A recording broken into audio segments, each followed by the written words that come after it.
Jesus says, prepare your hearts.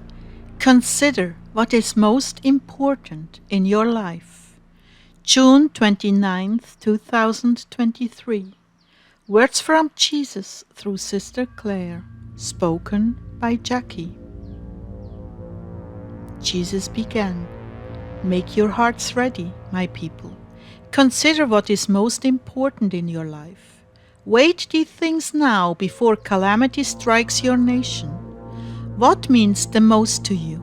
Your wife and children? Your affluent lifestyle and social status? All that you have worked so hard to accumulate over the years? This is a wake-up call to dwarf all other wake-up calls. You will be forced to choose between things you hold dearest in your lives and me.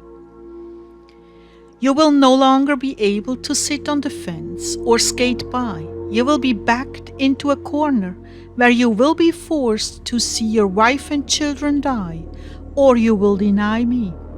There is no more middle ground.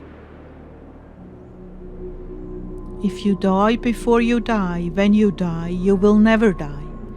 Die now to all these things to follow me. My mother also had to choose this sacrifice.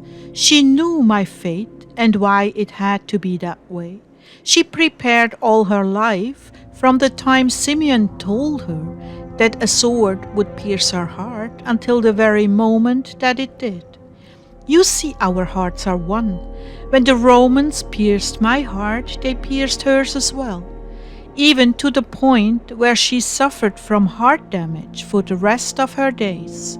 How could she not respond that way?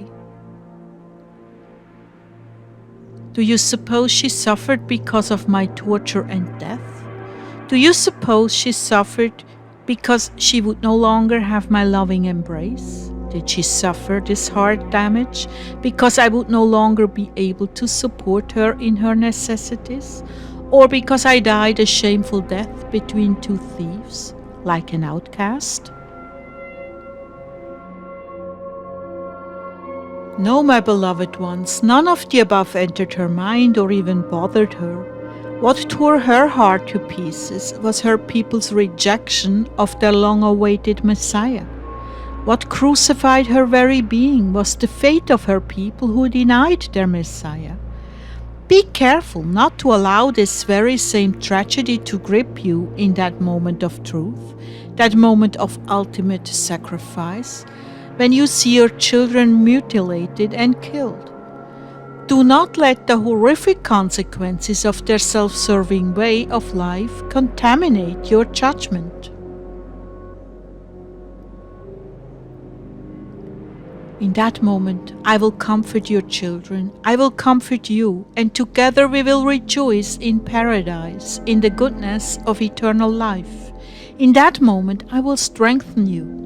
Consider that the death of your physical bodies lasts only seconds, but the death of your soul is eternal.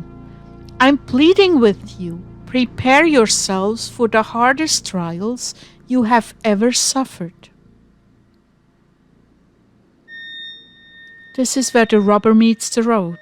This is where your children see the extent of your love of God, and through this they too will be saved.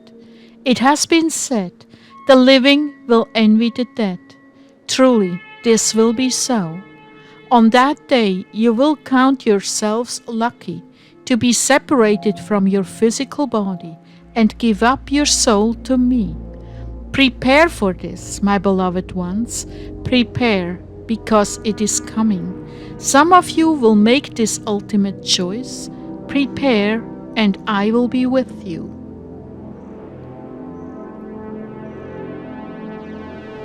There will be great rejoicing in heaven on that day. Fortify your hearts, your faith, and your hope, because soon, very soon even, we will be together, and no longer will you suffer any pain, any sadness, for all of it will flee away.